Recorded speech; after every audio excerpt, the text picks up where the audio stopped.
April 7, 1945. Central Pacific. The air over Iwo Jima's South Airfield is a thick slurry of volcanic dust and high-octane exhaust.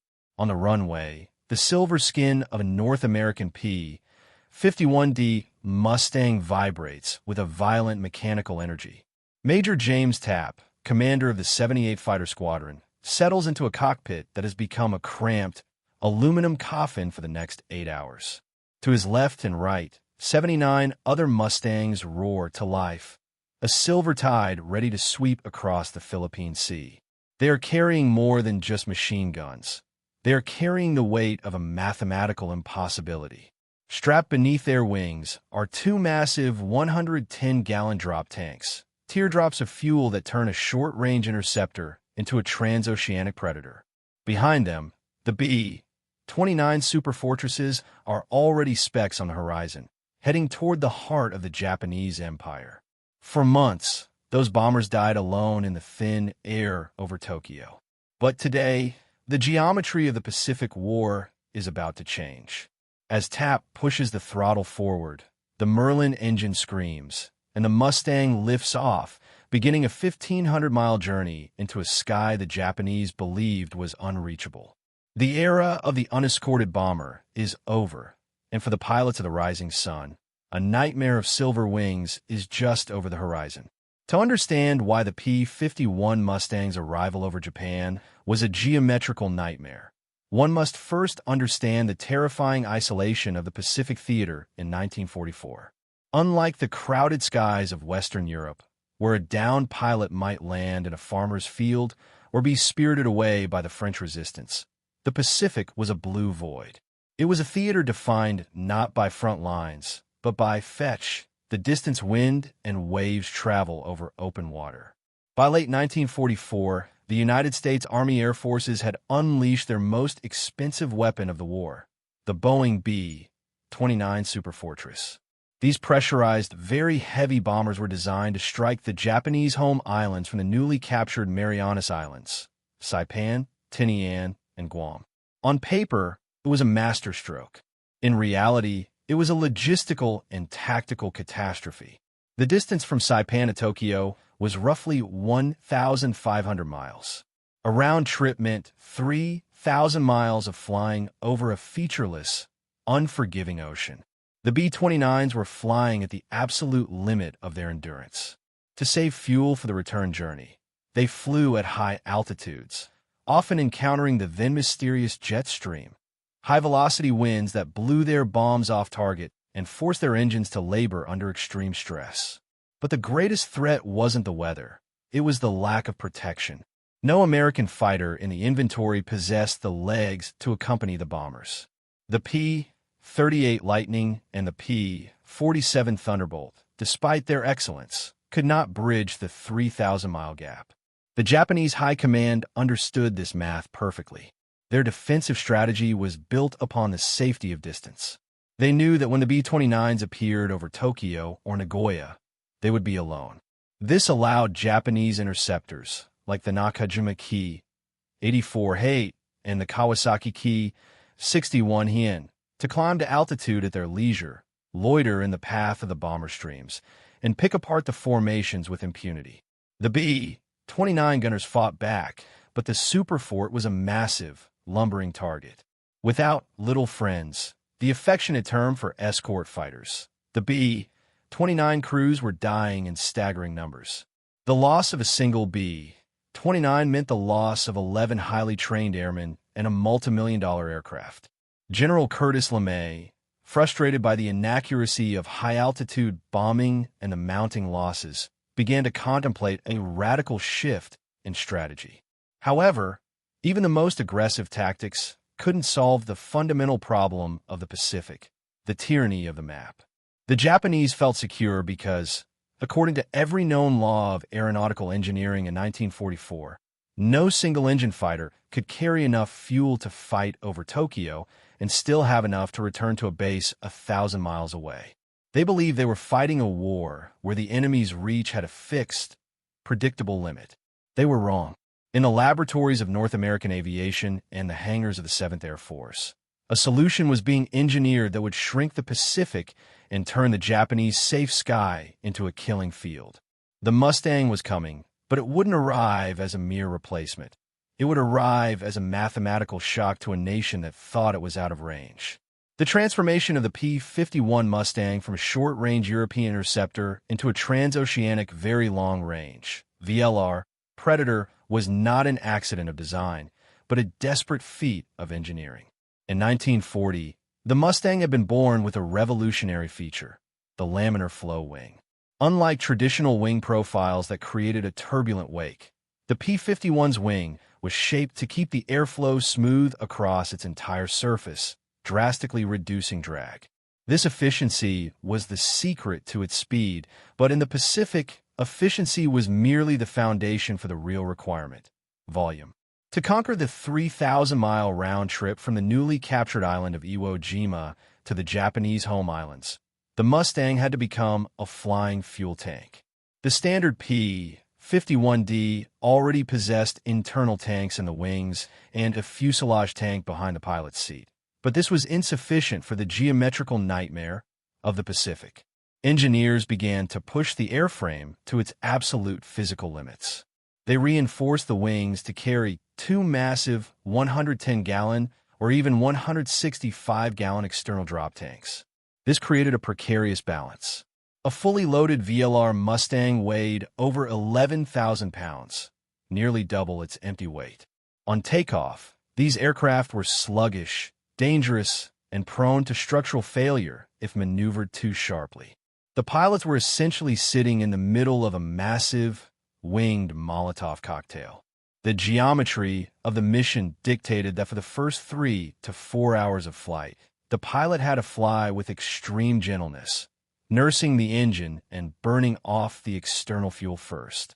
The logistical backbone of this evolution was the Merlin V1650 engine. While the original Allison engines had struggled at high altitudes, the Packard-built Merlin featured a two-stage, two-speed supercharger. This allowed the Mustang to breathe in the thin, frozen air at 30,000 feet, where the B-29s operated. It gave the Americans a fighter that was not only capable of reaching Japan, but was also faster and more powerful than almost anything the Japanese could put in the air to meet it. However, the technical evolution wasn't limited to the airframe. Navigating 750 miles of open ocean in a single-seat fighter was a suicidal prospect using standard equipment. In Europe, pilots had landmarks, rivers, cities, and coastlines. In the Pacific, there was only the Big Blue. To solve this, the VLR Mustangs were outfitted with the Uncle Dick and /AR-8 homing adapter and improved radio equipment, allowing them to home in on signals from the B-29s they were escorting or from lifeboat submarines stationed along the route. By early 1945, the pieces were in place. The United States had the airframe, the engine, and the navigation. The final piece of the puzzle was the capture of Iwo Jima, a scarred, volcanic rock that sat exactly where the math demanded a refueling station be. With the island secured, the geometric trap was set. The Japanese believed they were fighting a war of attrition against isolated bombers. They were about to realize they were facing a coordinated, long-range air force that could strike anywhere at any time, with an escort that refused to turn back. The geometrical nightmare for the Japanese was rooted in a cold, hard calculation of fuel consumption versus combat capability. In the eyes of an Imperial Japanese Army Air Force, IJAF strategist, the P-51 was a prisoner of its own physics. To reach Tokyo from Iwo Jima, a Mustang had to cover 750 miles out and 750 miles back. At a cruising speed of roughly 250 miles per hour, that meant 6 hours of transit time alone, plus a reserve for combat and weather contingencies. The technical solution lay in the staggered burn of the Mustang's fuel system. When a VLR very long range Mustang took off, it didn't draw from its internal wing tanks. Instead, the pilot immediately began drawing from the massive 110-gallon external drop tanks. The math was ruthless. The Mustang had to burn enough external fuel to reach the Japanese coast, but had to do so while the aircraft was at its most vulnerable. These tanks weren't just heavy. They ruined the laminar flow of the wing, creating immense drag and making the plane heavy on the nose. Japanese radar operators would track these incoming formations, calculating that the American fighters would have to drop their tanks and turn back long before reaching the Kanto plane. But the Mustang pilots were trained in extreme fuel management. They leaned out their fuel mixtures to the point of engine roughness, flying at the lowest possible RPM to stretch every gallon. By the time they reached the coast of Japan, they would jettison the empty or near-empty external tanks. Suddenly, the sluggish escort would shed its cocoons of steel and transform into a lightweight, 440 miles per hour interceptor. To the Japanese pilot, rising to meet the B-29s, the geometry had shifted. He expected to find a lone bomber. Instead, he found a fighter that still had 3 hours of internal fuel, more than enough to dominate the dogfight and still return to the middle of the ocean. The Mustang didn't just have range. It had the ability to retain its lethal performance at that range, a technical feat the Japanese industry, plagued by fuel shortages and aging engine designs, could not replicate. While the engineering of the P-51 was a triumph of physics, the execution of the Very Long Range (VLR) missions was a feat of human endurance that pushed the American pilots to the brink of insanity. These were not the 90-minute rhubarbs over the English Channel. A VLR mission to Japan was an 8 to 10-hour ordeal, spent entirely within the confines of a cockpit no larger than a bathtub. The physical toll began with the butt-buster, the nickname pilots gave to the grueling transit across the Pacific. Sitting motionless for hours in a parachute harness and survival gear led to severe cramping and altitude lag, where blood pooled in the lower extremities. The cockpit, though pressurized in the B-29s, was not in the P-51. Pilots breathed pure oxygen through rubber masks that chafed the skin and left raw welts. They battled extreme temperature shifts, sweltering on the humid runways of Iwo Jima, only to be plunged into the minus 40-degree cold of the stratosphere over Mount Fuji. The psychological geometry was even more daunting. For 3 hours of the journey, the pilots saw nothing but the big blue, the hypnotic, shimmering horizon of the Pacific Ocean. There was no room for error. A single mechanical failure, a leak in a coolant line, or a miscalculation in fuel mixture meant a one-way trip into the water. In the vastness of the ocean, the chances of a lifeguard submarine finding a lone pilot in a raft were slim. This constant, low-level dread created a state of hypervigilance that exhausted the brain long before the enemy was ever sighted. When the Japanese coastline finally appeared, these men had to snap out of their trance and engage in high-stakes aerial combat against desperate defenders. They were fighting on the tether, conscious every second that every gallon of fuel burned in a dogfight was a gallon they wouldn't have for the 750-mile return trip. The mental math was constant. How many more minutes can I chase this key? 84 before I'm stranded in the sea. This psychological burden was the hidden dimension of the Mustang's range, a burden carried entirely by the young men who lived by the needle of their fuel gauges. The climax of the geometrical nightmare arrived on the morning of April 7, 1945. For the Japanese air defense commanders in Tokyo, the morning started with a familiar dread. Radar reports of over 100 B-29 superfortresses approaching from the south. The Japanese tactical manual for this stage of the war was simple. Wait for the bombers to reach the coast, then swarm them with every available fighter. They operated under the absolute certainty that the bombers would be undefended. As the B-29s crossed the coastline near Sagami Bay, Japanese pilots of the 10th Air Division ducked from the clouds, expecting the usual slow-moving, defensive boxes of bombers. Instead, they were met by a sight that defied their military intelligence. Streaking out from the sun, shedding their external fuel tanks like spent husks, were the silver silhouettes of P-51 Mustangs.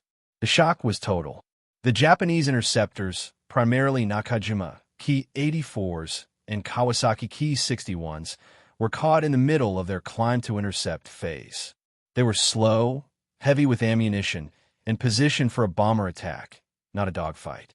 The Mustangs of the 15th and 21st Fighter Groups tore through the Japanese formations at over 400 miles per hour. Within minutes, the sky was filled with the oily black smoke of burning Japanese engines. This was the decisive moment when the geography of the air war collapsed. The Japanese pilots found that the Mustang didn't just match them. It outclassed them in every vertical maneuver. For the first time, the hunters had become the hunted over their own capital. The P-51 stayed with the B-29s throughout the entire bomb run, orbiting the formations like angry wasps. By the time the American force turned back toward the sea, the Japanese had lost dozens of aircraft, while the Mustang groups suffered only minimal losses. The safe zone over the home islands had been erased in a single morning. Following the shock of April 7th, the geometrical nightmare shifted from a defensive crisis into a systematic slaughter. The Mustang pilots, realizing the Japanese could no longer effectively contest the high-altitude escort, began to transition into an even more aggressive role, target of opportunity strikes. They realized that the P-51's range didn't just allow them to protect the B-29s.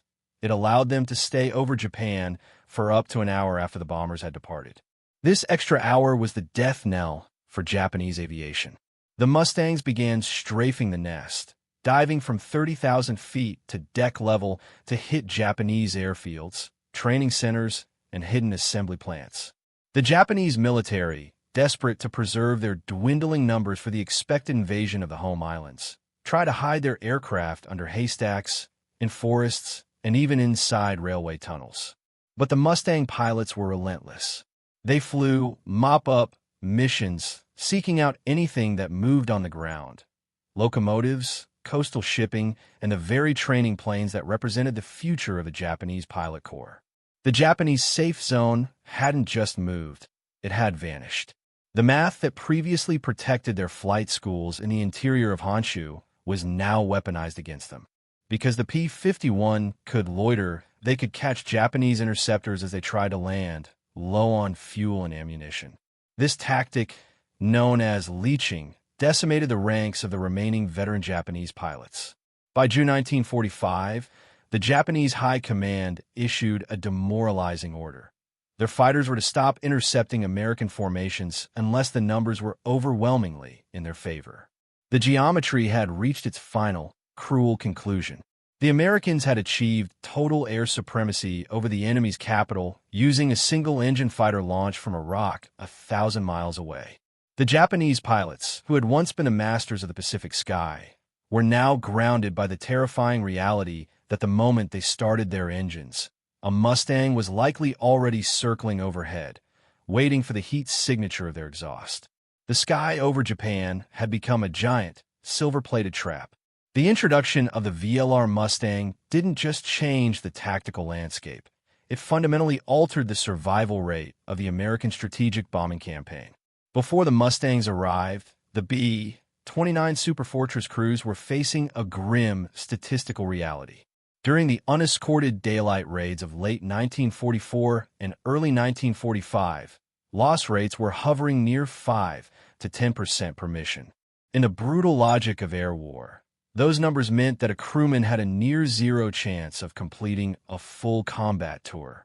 With the arrival of the 15th, 21st, and 506 fighter groups on Iwo Jima, those statistics underwent a radical inversion. The presence of the Little Friends meant that Japanese interceptors could no longer perform the head-on passes that were so lethal to B-29 cockpits. The Japanese pilots were forced to worry about their own tails, breaking their focus and ruining their aim. Consequently, B-29 losses due to enemy aircraft plummeted by over 70%. The geometrical nightmare for the Japanese had become a statistical miracle for the Americans.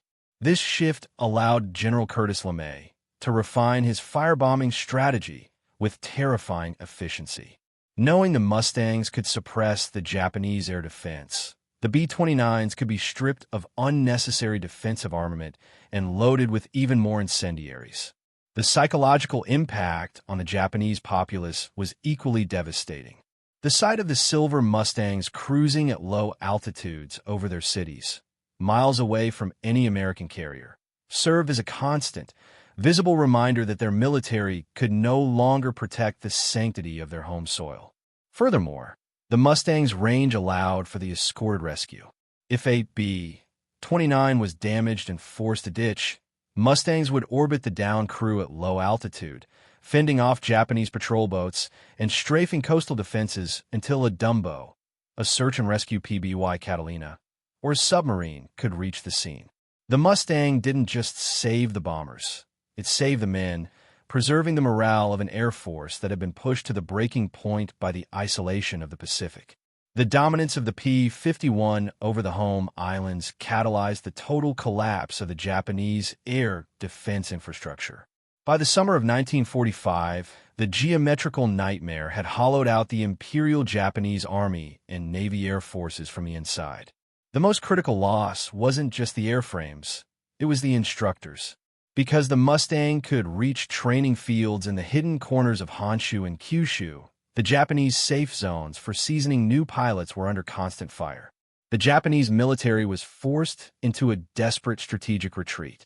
They began the hiding phase of the air war, where combat-capable aircraft were camouflaged under dirt mounds or hidden in civilian neighborhoods to avoid the roaming Mustang patrols.